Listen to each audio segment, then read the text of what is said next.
semuanya, berjumpa lagi di channelnya aku, Anita Tambunan.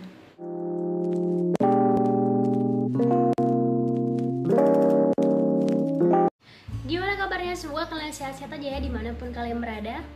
Di konten aku kali ini aku mau ngebahas tentang pengalaman aku pas waktu aku lagi seleksi jadi teller DP di Bank CIMB Niaga. Sebelumnya jangan lupa like, terus share ke teman kalian, jangan lupa subscribe channel aku, dan jangan lupa nyalakan tombol notifikasinya.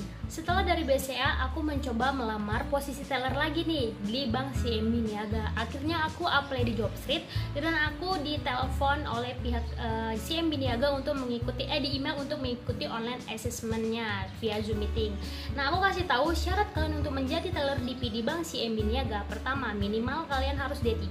Yang kedua, maksimal umur kalian adalah 28 tahun. Yang ketiga, kalian harus bisa berbahasa Inggris, dan keempat, berpenampilan menarik.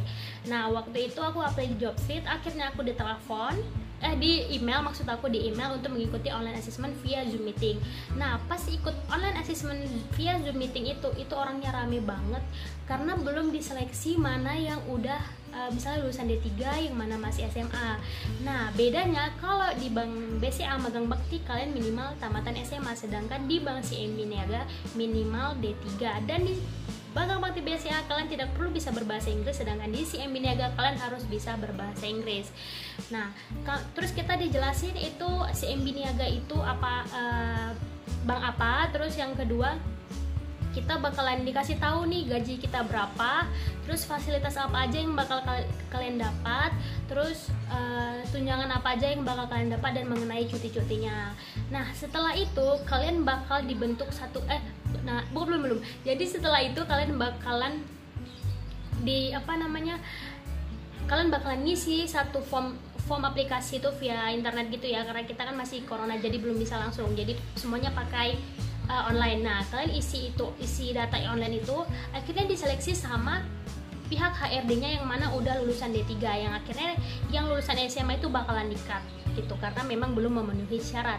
Nah, setelah itu kalian bakal dibentuk kelompok dan didampingi satu HRD. Jadi setelah itu kalian bakalan dikasih pertanyaan nih. Kalau misalnya kalian pada lagi posisi kalian sekarang lagi teller nih, terus ada datang nasabah di jam mepet, itu udah jam tutup layanan, apa yang harus kalian lakukan? Nah, akhirnya kita ngasih solusi gitu ke HRD-nya, dan HRD-nya yang menilainya. Nah, setelah itu besoknya kita bakalan di email siapa yang bisa maju ke tahap berikutnya, yaitu tes online. Jadinya itu kan masih online assessment, itu bukan tes sih menurut aku, kayak diskusi gitu loh. Mereka seleksi awal pertamanya di situ. Yang kedua, kalian bakalan tes kayak tes bank yang lain sih menurut aku, tapi bedanya di situ ada bahasa Inggris gitu.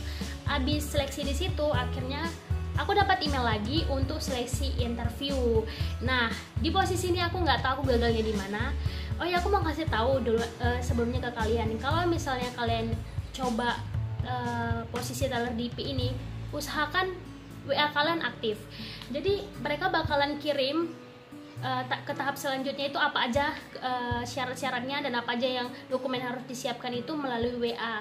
Jadi waktu itu kita diukur juga tinggi badannya berapa. Jadi kita tuh difoto full badan menggunakan pakaian hitam putih. Oh ya, aku kasih tahu, kalau kalian mau ikut tes via online, tolong kalian menggunakan pakaian yang rapi. Jadi pakaian yang sopan atas sama bawah kayak gitu. Kalau aku biasanya pakai baju hitam putih. Nanti setelah itu kalian kirim via WA ke HRD-nya. Nah, terus aku lanjutin lagi nih, pas aku interview itu mereka nanyanya pakai bahasa Inggris. Mereka pasti bertanya pakai bahasa Inggris, HRD-nya. Jadi kalian bakal diinterview oleh 2 HRD. Sebenarnya bukan 2 HRD sih, 1 user, 1 HRD. Kalian bakal diinterview bareng, dan itu menggunakan bahasa Inggris. Itu via Zoom meeting. Tapi kalau pas aku situ pakai WA karena internet si HRD-nya juga nggak bagus, jadi akhirnya kita pakai WA. Kalian bakalan ditanya pakai bahasa Inggris. Terus hal yang pertama bakalan ditanya, kan aku udah pengalaman jadi teller ya, jadi bakal ditanya pernah nggak closing, misalnya closing produk yang dijual, produk yang lagi kalian promosikan waktu di BCA?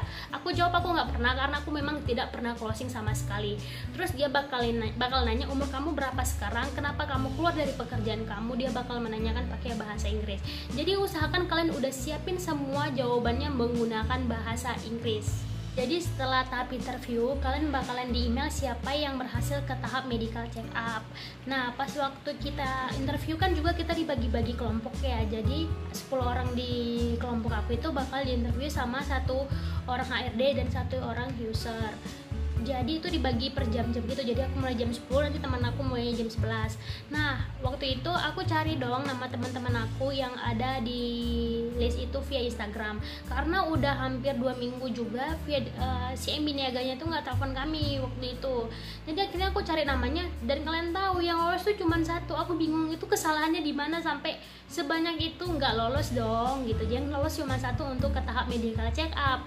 Nah, aku nggak tahu menurut aku gimana sih HRD-nya. Jadi aku pas WA HRD-nya itu ya, dia nggak balas apa-apa gitu loh. Dia cuma treat doang dan nggak ngasih tahu loh kenapa aku gagal gitu. Karena kan yang lainnya tuh bingung juga kenapa mereka gagal, dan kita tuh sebanyak itu loh yang gagal, bukan 1 orang aja, itu hampir 9 orang yang gagal dan 1 doang yang bisa maju ke tahap medical check up.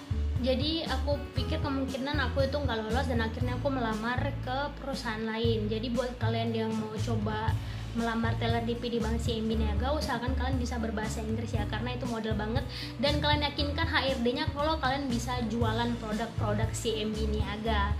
Nah, menurut aku dibandingkan magang bakti BCA sama teller DP, aku lebih ke teller DP karena prospek ke masa depannya itu lebih baik dibandingkan magang bakti. Tapi kalau untuk gaji, kalian jangan bandingin gaji si teller BCA ya, karena BCA lebih gede dibandingkan bank CIMB Niaga. Jadi buat kalian yang mau coba, aku bilang sih coba aja, mungkin itu rezeki kalian. Karena kalau kalian di Bank CIMB Niaga 1 tahun kalian udah bisa jadi karyawan tetap, tapi kalian tetap harus berusaha untuk jualan. Itu salah satu syaratnya untuk menjadi karyawan tetap. Jadi itu mengenai pengalaman aku mencoba posisi teller DP di Bank CIMB Niaga, tapi aku gagal. Nggak apa-apa gitu. Mungkin rezekiku bukan di situ, dan aku sekarang udah kerja di perusahaan yang menurut aku udah enak banget kerjanya. Jadi buat kalian yang mau coba, silahkan coba. Dan jangan lupa juga buat kalian yang suka dengan video aku ini, jangan lupa like, terus share ke teman kalian, dan jangan lupa subscribe, nyalakan tombol notifikasinya biar aku sering juga upload video-video yang bermanfaat. Oke, terima kasih.